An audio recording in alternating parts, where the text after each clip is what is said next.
So look at you beautiful women. Thank you for hearing the call to come join me to celebrate the launch of my book, The Shamanic Way of the Womb, this evening. And to do it live online is quite something. I've held book launches before for other people in person, and then you sit there and sign and chat. So this is very different. This is more, I'm feeling my way with this. So let's see how we go. And behind me, this is, well, let's show you the book. Let's turn the music down. There we go. Turn her off. So this is the front cover of the book. For those of you who haven't seen it, let me tell you a little Wow. bit about that first. So this beautiful, not a logo, this beautiful image behind me is yonic shape. So the shape was very important to me, and it took months to decide, actually, months and months and months, to decide different covers. What did I want? What felt right? Um, I didn't want red. There's so many different red books out there. I wanted it to be the sanctuary colours, which is um, blue, royal blue, dark blue, these colours. So that's what it ended up being. With in the middle, this is the void.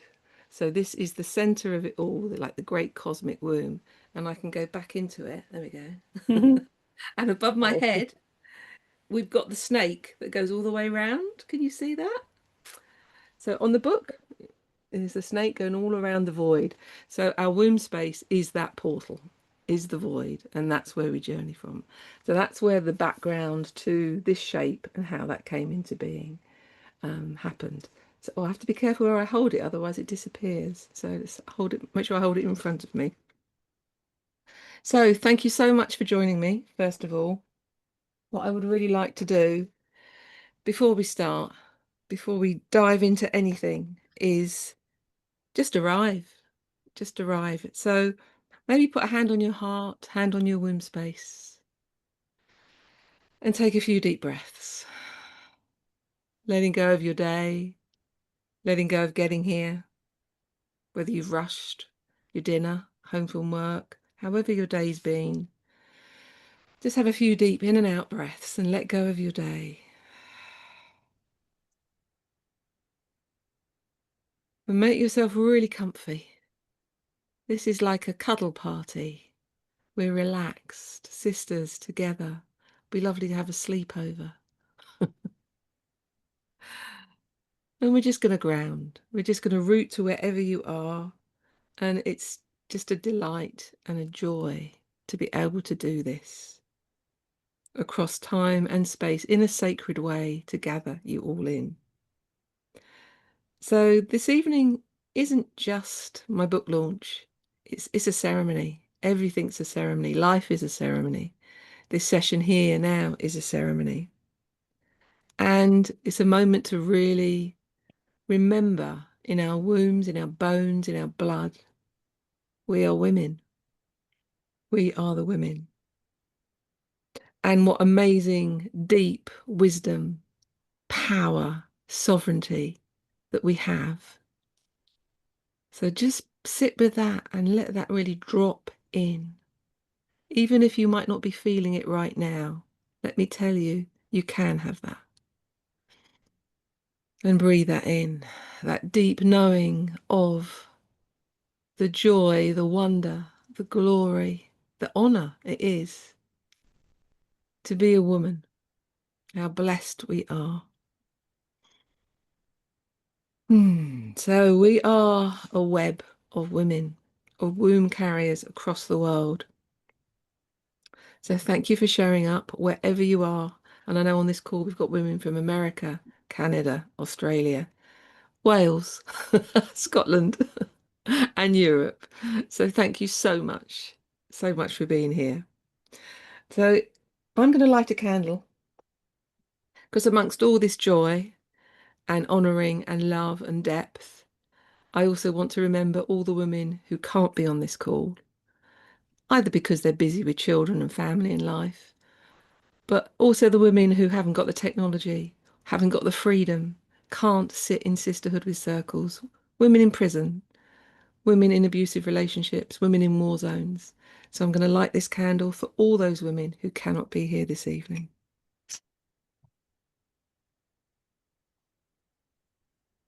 Mm. And I light this flame. This flame is an eternal flame. It is the flame of the Sanctuary of Sophia that also holds the eternal flame of Avalon from the goddess temple there. It holds the flame of the priestess healers. It holds the flame of the path of love, the temple of Rhiannon. It holds the flame of the temple of Avalon, the gods and the goddesses in Avalon. It holds the flame of goddess Bridget from Kildare in Ireland. And it holds the unity flame from the candle of unity in Glastonbury. So many flames, many sparks reignite from this flame. So I'm going to put it safely to one side as we honor and just pause and feel that connection, that lineage to all those flames and all women of the world.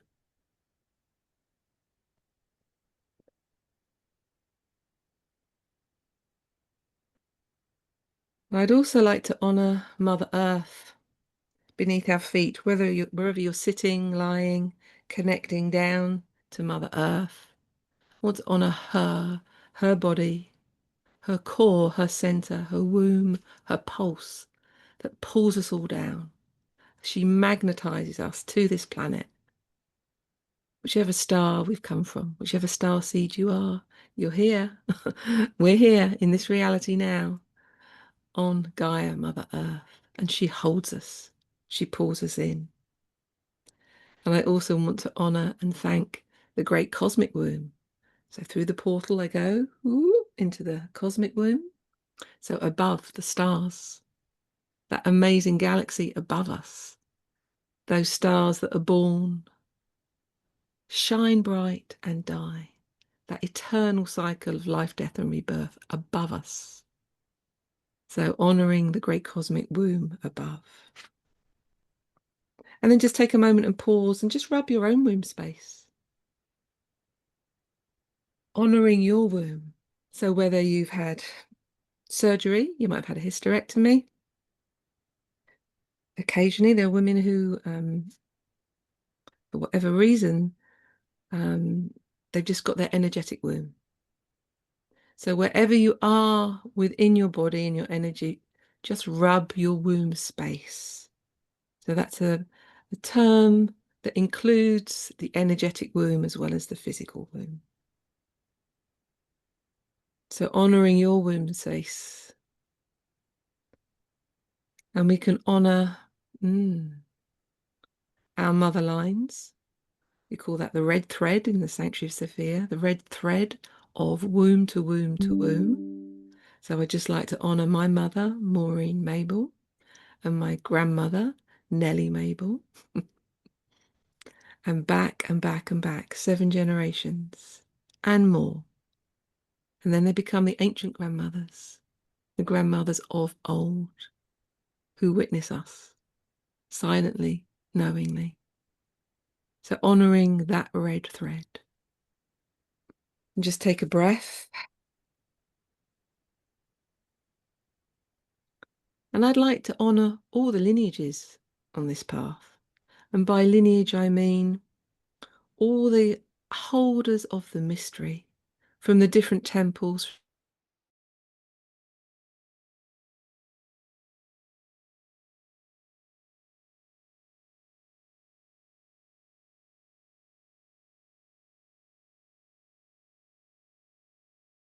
of Egypt, the temples of Hathor, Isis. Here in the Celtic lands, the druidesses and priestesses of Avalon, for sure. But also the Iceni tribe on the east coast of England. The priestesses of Brigantia, the priestesses of this land. So let's welcome in the lineages, the connections to your guides and my guides, spirits, power animals, whatever you connect to, whoever you connect to, seen and unseen, named and unnamed, we welcome them in. And all the feminine mysteries that are guiding this path. And they keep revealing themselves. They keep showing up. New ones will come in as you step on this pathway. So this evening, may this space of celebration and joy may also be a space of connection and remembrance for you. And healing. It's always healing to be done. And sisterhood. We're all here on our little screens, but there's a connection. We're all here for a reason. We can all feel each other, sense each other, see each other. So thank you so much. So let me share with you a little bit about the book.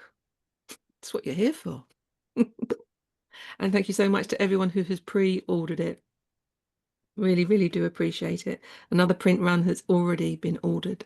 So I wouldn't say they're selling like hotcakes, but they are selling really well, and I'm really, really grateful. And this has taken years to write, months and months to edit, months and months to get into publication. And it's more than just a book to me. She is an absolute transmission of energy of the shamanic way of the womb. Holds a very personal lived experience of what brought me here to this place of who do I think I am writing a book? Who do I think I am teaching other women about their womb spaces? So this shares my story. So I thought I'd read you a little bit first.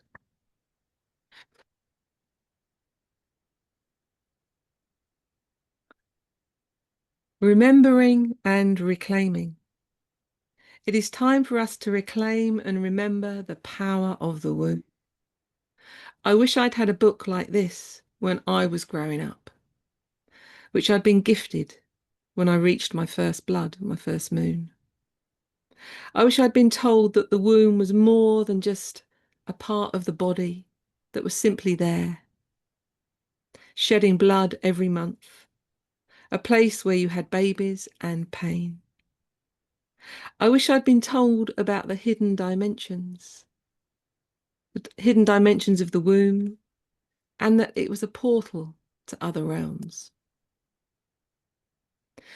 For many years, we have been told all about the third eye and the chakras. We don't learn about its power at school or in our families. We aren't taught that it's something magical, quite the opposite, in fact. The subject is generally met with silence, or if it is talked about, it's shrouded in ignorance, confusion, and shame. In our society, the focus is generally on the negative connotations of our womb.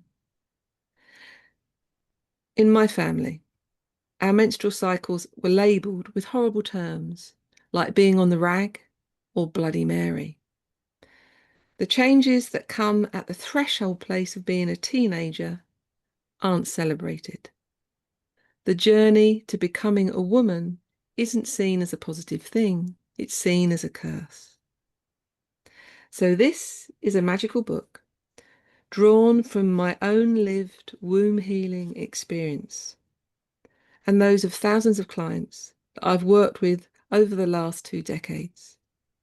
It's been written for all beings with a womb, including women who've had surgery to physically remove their womb, who still have the energetic portal of the womb space. I use the pronoun he, her, she. I use the pronoun her, she, and the terms womb and womb space. This is because I'm drawing on my own womb wisdom as a woman and as a womb carrier. There are other emerging practitioners that specialize in the transgender experience. And there's another book to be written all about that for the transgender souls and for the healing of the hara, for the masculine. But that is out of my realm of experience and expertise. So I hope that you receive the energy and wisdom of this book with the intention that has gone into it. It's a transmission of energy. So you can start at the beginning and work your way through, go through the chapters as you journey around the womb medicine wheel. If you have a specific womb healing issue, you might want to dive straight into a specific space within the book. For example, if you're recovering from a hysterectomy, you could jump into Womb Gate 2. If you're a healer or a therapist and want to focus on the energetic realms, I suggest you start working with setting up altars, calling in, and completing the womb healing practices for each womb gate. So you get an understanding and an overview of the womb medicine wheel and the subject.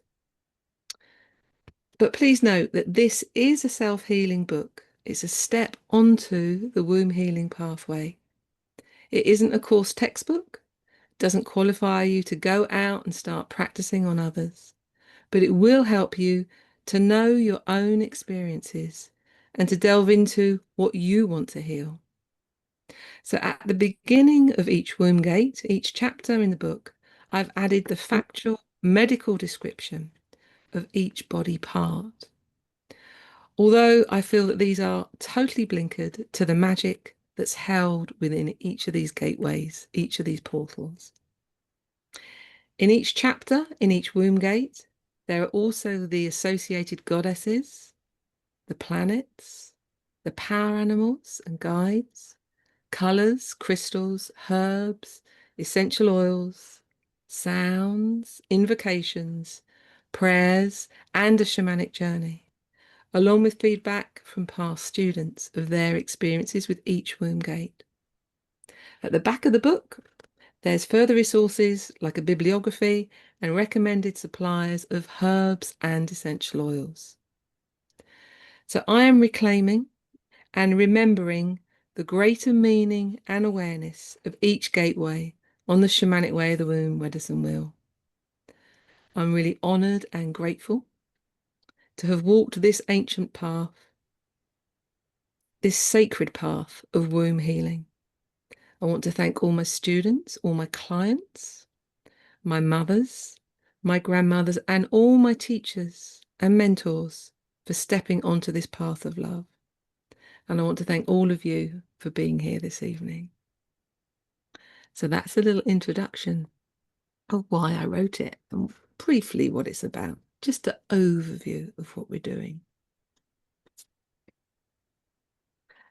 So I've got a whole couple of chapters really on my life story, but I'm not going to read you all of that. I'm going to read you a snippet of really what was my womb disease, what brought me here, what brought me to seek what was going on with my womb.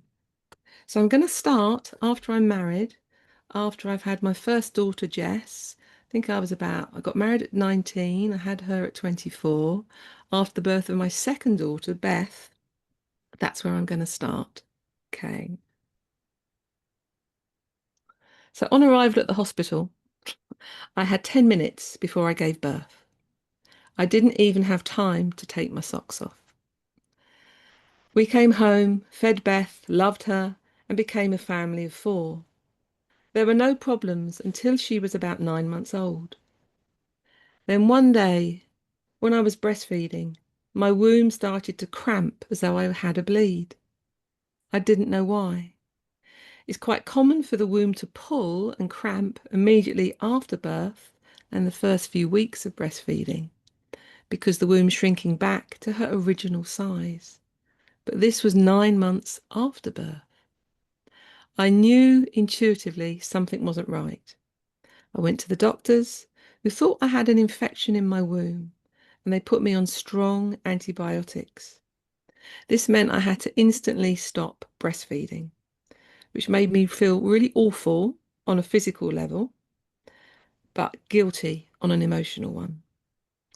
I didn't stop the doctors, and I didn't seek a second opinion. And because I stopped breastfeeding so suddenly, I got mastitis, which is blocked milk ducts. My breast became hot, sore, infected. A 9-month-old baby still needs her mother's milk. I was trying to express, use a bottle, but she wouldn't take it. In the end, we had to use a little beaker um, cup with my own expressed milk in. As you can imagine, I was quite distraught. I remember lying in bed with cabbage leaves on my breasts, which was an old wives' cure for mastitis. I was in floods of tears with all this pain and upset. And of course, eventually the pain went and life carried on. Because I'd stopped breastfeeding, my periods returned. And every month before my bleed, I felt this stabbing pain in my right ovary. I was bleeding heavily with thick clots, and it felt as though the whole of my womb was going to drop out. I can even remember walking around with my hands holding the whole of my yoni, thinking, oh my God, it's going to fall out. Like so many women, at that time, I just took strong painkillers, ignored the pain, and carried on. Month by month, that pain in my bowel and my right ovary got worse and worse.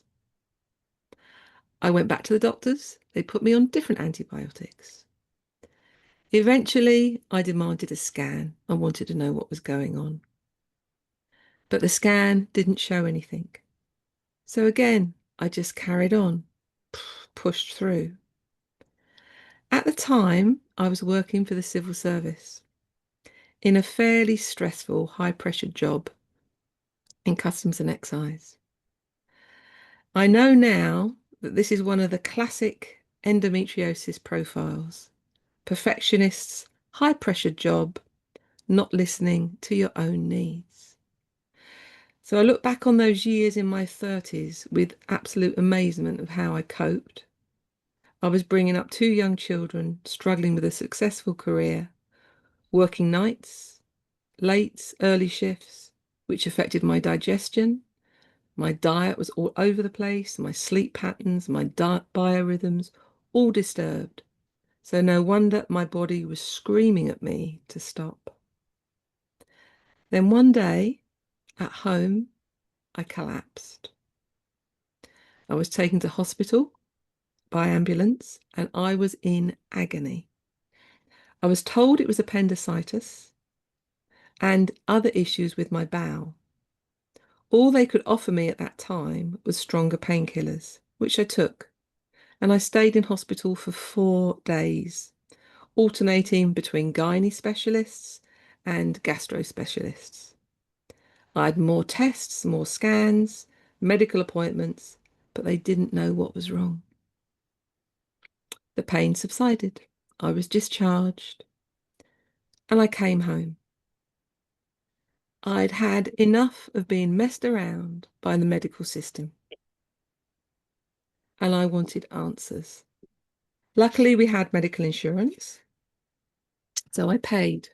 I paid to go to a private hospital and had an exploratory laparoscopy under general anaesthetic. So those of you who might not know what it is, it's a little keyhole surgery to have a look around. The next day, the female consultant came to tell me the results of this.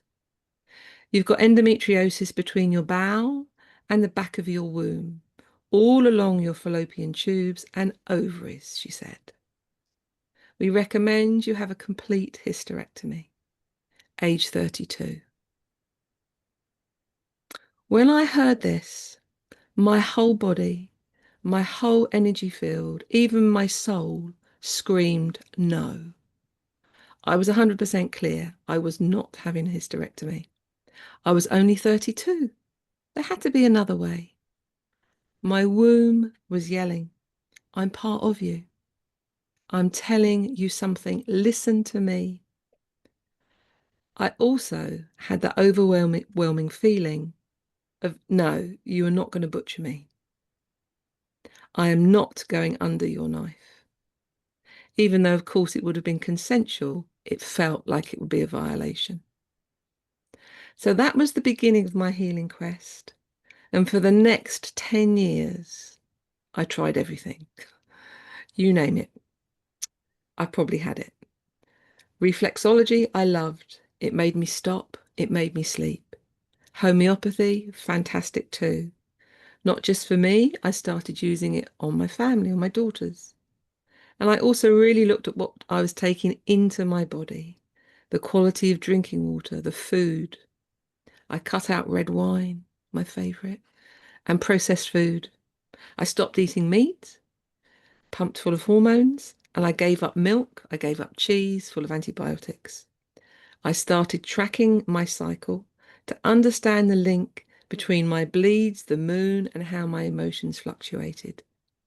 I was really fully committed to my womb healing. So for the next 10 years, my life did change because I was really lucky enough to have a very good acupuncturist and a very good herbalist that I went to. I started going to yoga. I also met a woman called Helen who eventually taught me sacral abdominal massage.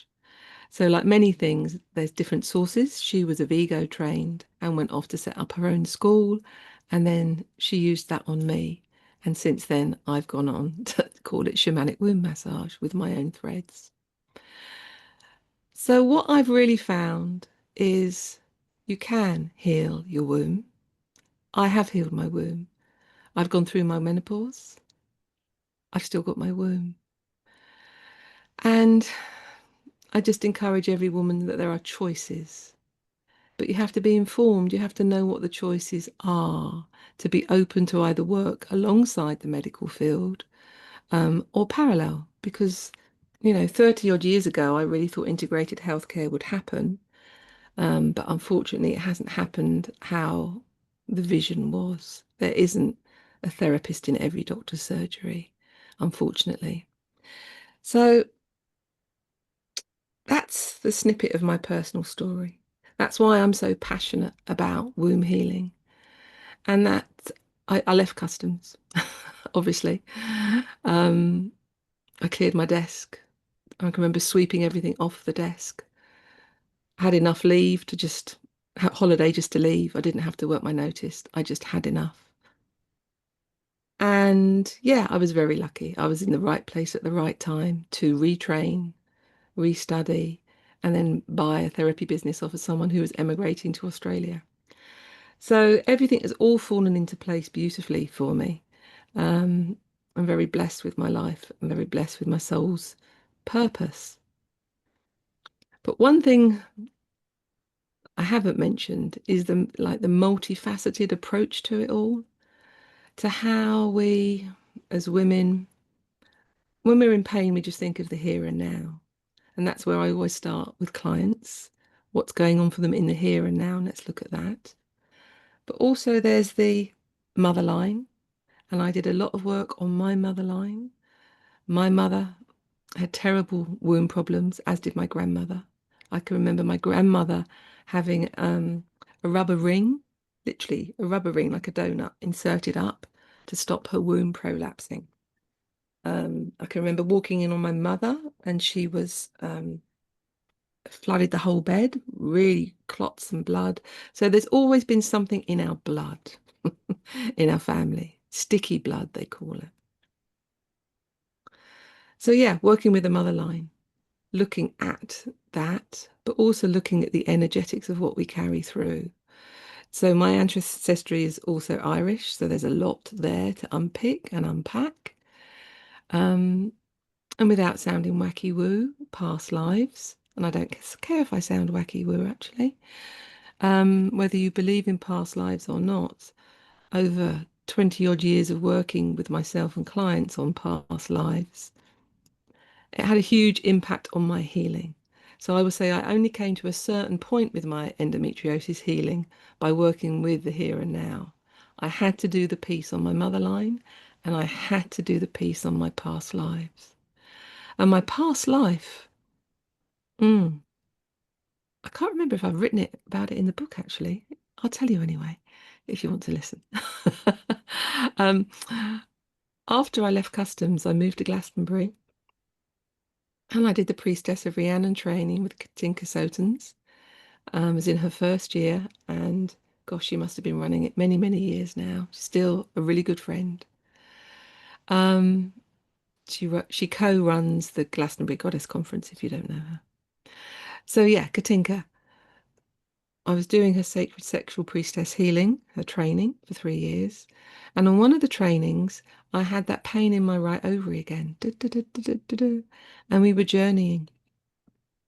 And I journeyed back to a past life in Scotland, rugged hills, little croft, no men around, 2 children, holding 2 children. Um, and where were the men? The men were all away, fighting, protecting, whatever they were doing. They weren't bloody there.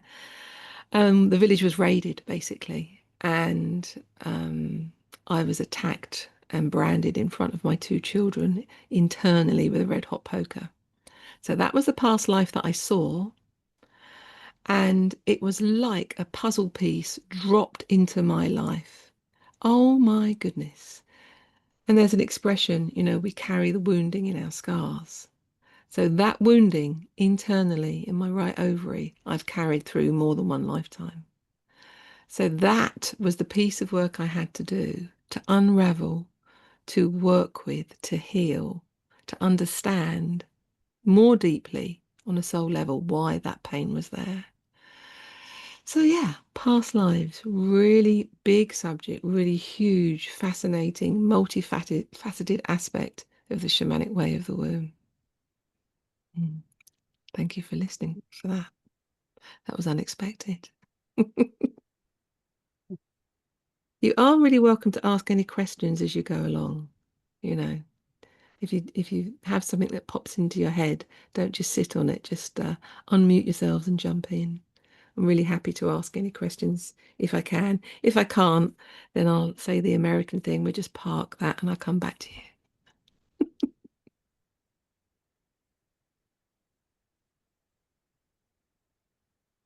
How you all doing? You all right? Yeah? Okay. So that's my bit of a personal story. Within the book, each chapter is the womb gate that gives you all that information that you can look at that relates to a part on your body. So I'm going to relate a part to you right now. Where we are on the apprenticeship, which is my online training at the moment, we are in Womb Gate 8, which is the last chapter of the book. And I'm going to read you a bit of that. It's Womb Gate 8, the void. So it's perfect for this picture. In I go. It's in the center. It's in the center of your womb space. So Womb Gate 8, the void. Total still point. Stillness in the vortex of chaos. Portal to the stargates. Timelines and dimensions. The void in the center of our womb space holds everything and nothing. So here we are in the center of the womb, the center of the medicine wheel that holds all the archetypes, maiden, lover, mother crone, and all the elements of earth, fire, air, and water. Our connection to the great cosmic womb and Mother Earth's womb. So the goddesses for Womb Gate 8. So for you to connect to the goddess of your void space, your center, connect with the goddess of place that calls you. This might be where you live now, where you were born, or the place of your heartland. For example, the Lady of Avalon holds the center of the Avalonian wheel. She is the goddess of the landscape in Glastonbury, Britannia, goddess of Great Britain, and she holds the center for the British Isles. For me, Morgan Le Fay, Morgana, holds the center of the energetic otherworld. She has really helped me to connect to the shapeshifter, the connection between the physical human that I am. Lost my place, sorry. The physical human that I am and the energies of the plants, the trees, the birds, the snakes, and all the other species that are here with us on Earth. Morgan Le Fay helps me connect beyond the human form, beyond human energy and the science, the mind stuff of our biology.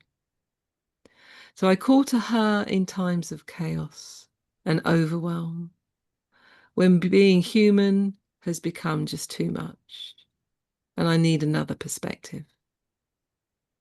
For me, she is the still point, the power point, and the place of our authentic portal of our soul. So who calls you to the center of your womb space? So just have a think, have a feel, have a breathe, and maybe pop in the chat. Is there a particular place or a particular goddess that guides your womb space in this void space? And not thinking about it. I'd love to know.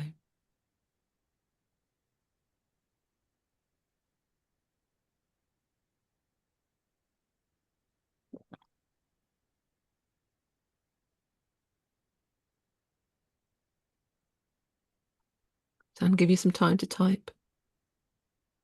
So thank you, Kerry, Keradrin, and Avery. Yeah. Bridget, Morgana Le Fay, Kuan Yin, Aphrodite, Delphi, the Oracle, Hecate, thank you, Lashmi, Sophia, Isis, the Marys, yeah. Mother Mary, Occitan, the Divine Sophia, yes. Maria Magdalena, Isis. So many threads of lineages that connect. Parvati, Isis and Mary, Inanna. Oh, I feel I want to chant. She of 10,000 names, Morgan Le Fay. Thank you. Thank you. Okay, let's go back to what I said. So, the symbol of the labyrinth is a representation of the journey around the womb space. The goddess Ariadne from Crete steps forth here as a holder of the red thread on our journey around our womb. She helps keep us anchored to find our way back home. Here we also see the image of our womb as a cauldron that holds everything within: power, love, wisdom. The clearer we become in our womb healing, the easier we can access these portals of love and power to gain womb wisdom as they mix together in our cauldron. This is direct gnosis, direct knowing, inner knowing of the sacred womb priestesses, who are also known as spirit keepers of the womb. A few years ago, Rod, who's my husband, Rod and I were on pilgrimage with a group of womb awakening students in southwest France. One day we went to the site of Monseigneur, a big rock that was the last stand of the Cathars. We climbed to the top where their castle was, which is now in ruins. Rod and I veered off from the group and stood overlooking the wooded landscape and the surrounding vista. It was very similar to standing on top of the Tor in Glastonbury. I felt at home and at peace there. My husband and I were dressed in red and white and received a sacred union blessing. Afterwards, we scampered down the hillside, and at the base of that site, I felt an overwhelming sense of grief, and Rod held me as I cried. We found out later that the Gnostic Cathars had lived at the top of that rock under siege as they were hunted out as heretics by the Church of Rome. The Cathars believed so strongly in the path of love that when they had to renounce their beliefs or die, they chose to walk hand in hand into the burning flames to their death. I felt how they would have had to be completely in their void space to do that, staying in the eye of the storm. And Rod and I both felt that we'd been there in our past lives.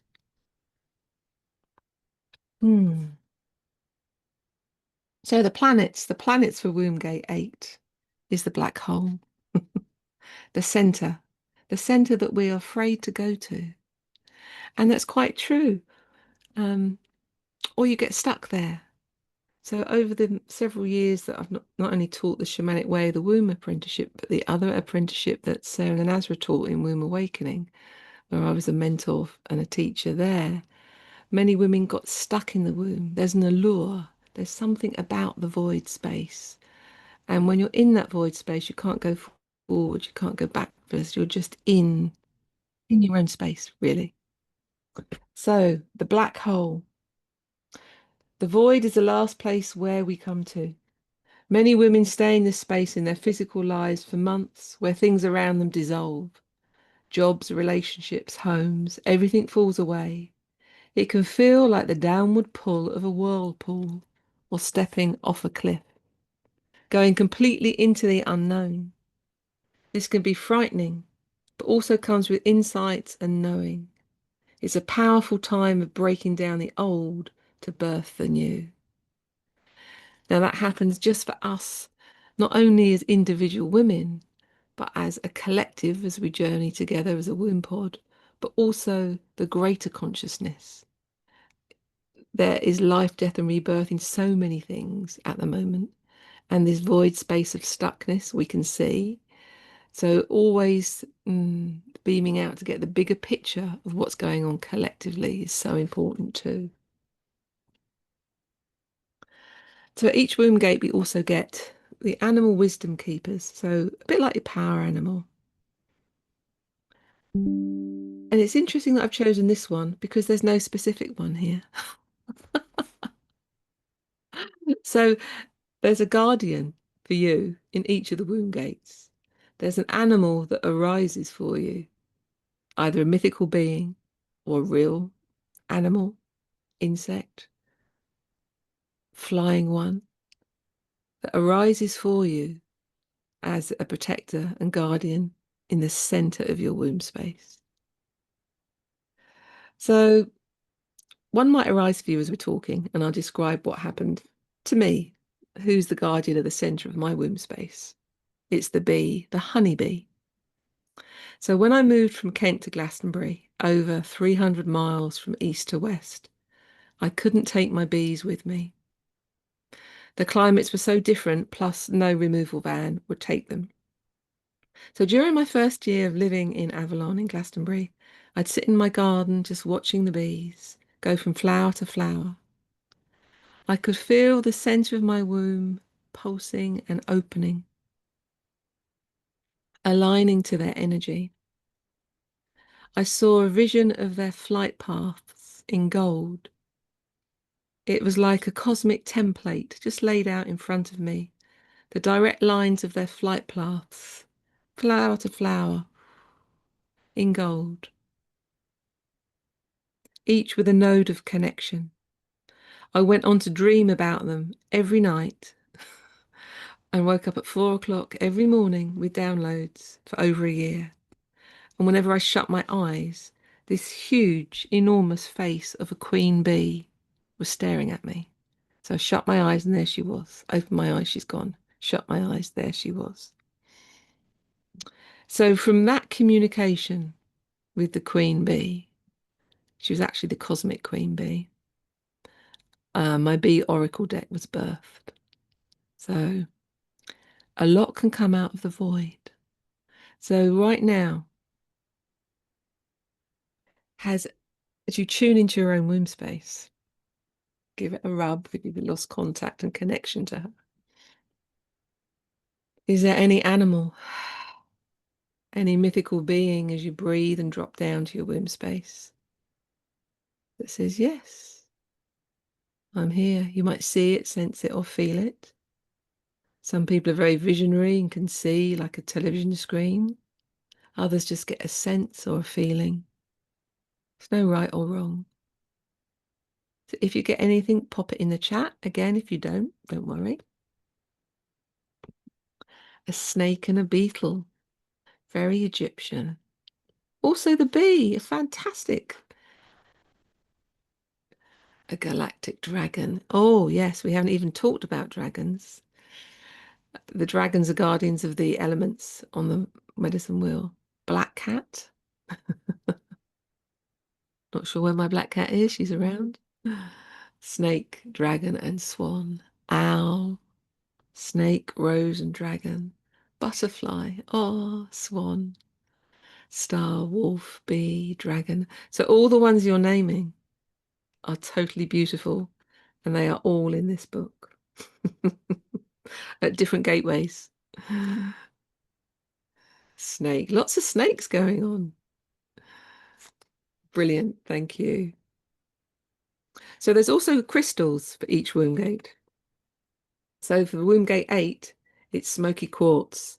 And that is one of the first crystals I bought. I should have brought it up with me. I always have it by my computer. So as we work our way around the medicine wheel, there's a crystal for each womb gate. Okay. I'm not going to read you all of that. That's a page of that. I just want to tell you. So there's a description to help you with an altar. So different colors, representations for each womb gate. There's a sound for each womb gate and herbs. And I'd like to thank Minnie, who is our herbalist in the Sanctuary Sophia, for helping with all the herbal stuff. So the herbs for womb gate 8 are rose and vervain, powerful allies, been used since ancient matriarchal cultures to help menopausal women, help them strengthen nerves, shift depression and nervous exhaustion.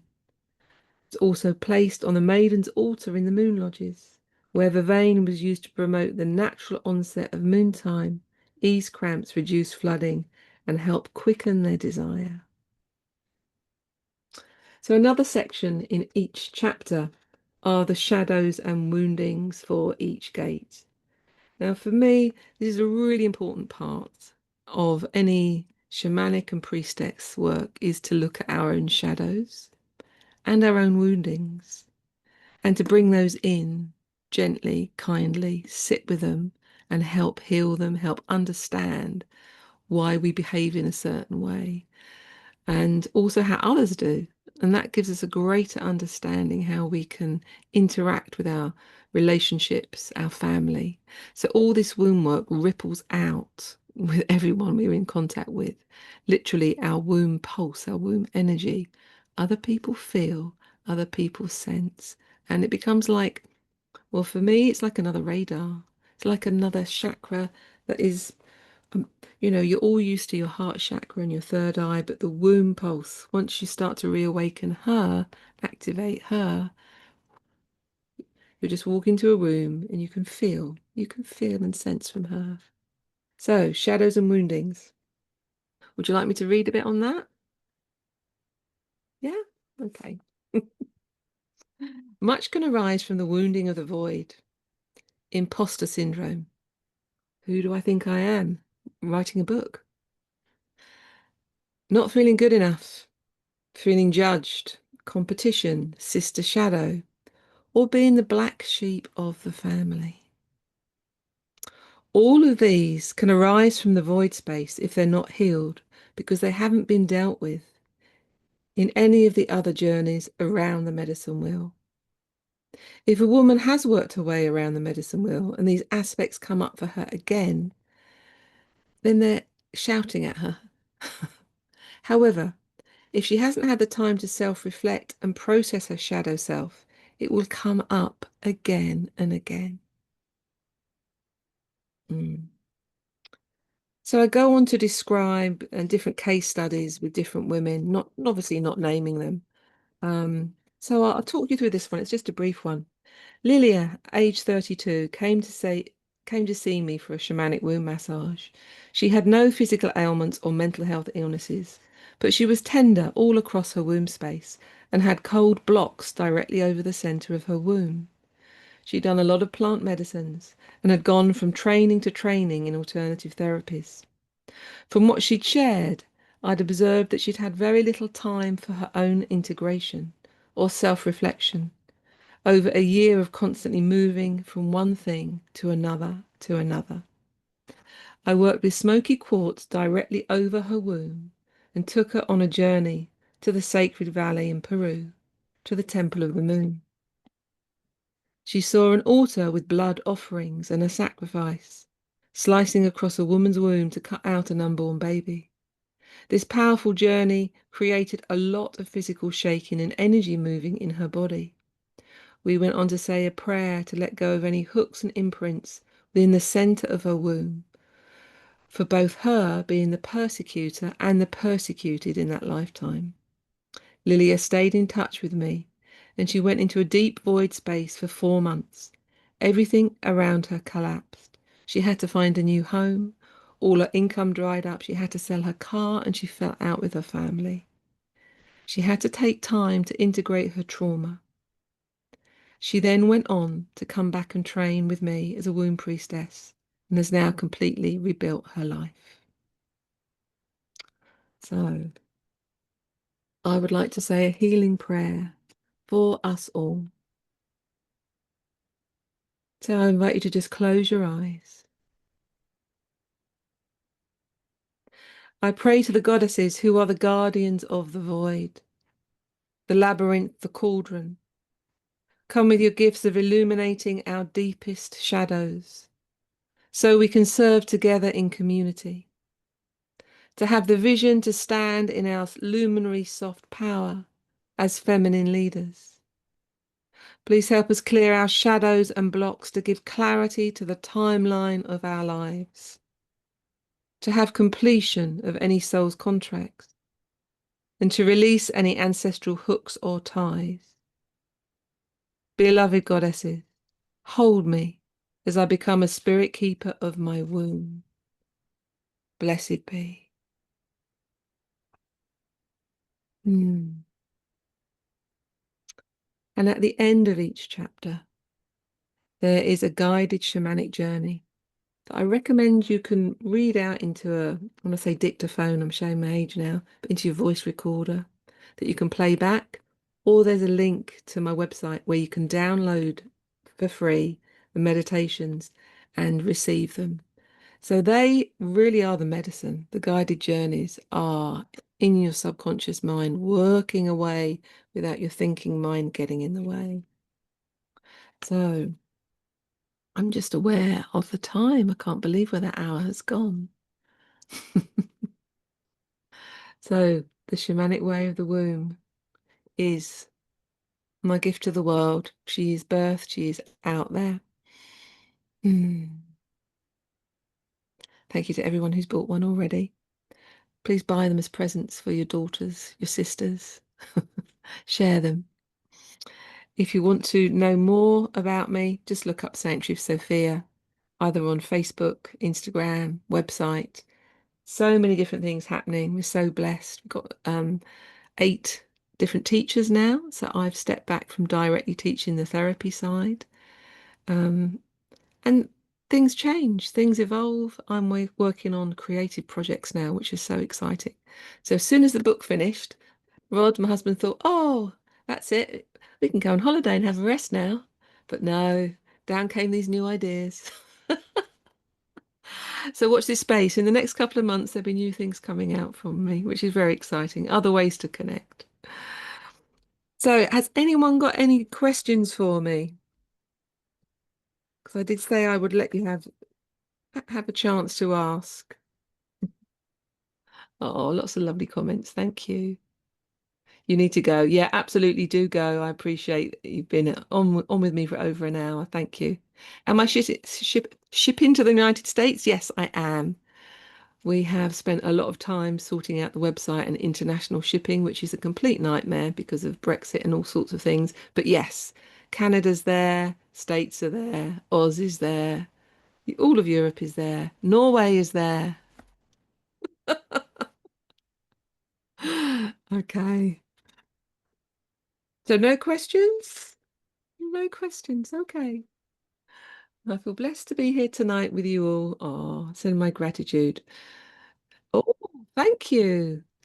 Thank you for sending in your application. Yes, the apprenticeship starts October. That will be the next thing that's coming in. Wow. Online for a year and a day. Okay, darlings, thank you so much for your time. Look after yourselves, look after your precious wombs, and know that you can heal. Oh, I've got some questions coming in. If you need to go, please go. Otherwise, I will just answer the questions that are coming up. Much. But if you've got your cup of tea or your glass of water, or whatever you're drinking, let's raise our glasses to the magic of the womb, the magic of woman. May our voices be heard. May our truth be listened to. Cheers. Yeah. Let's- Mm. Bye, everyone. Thank you so much.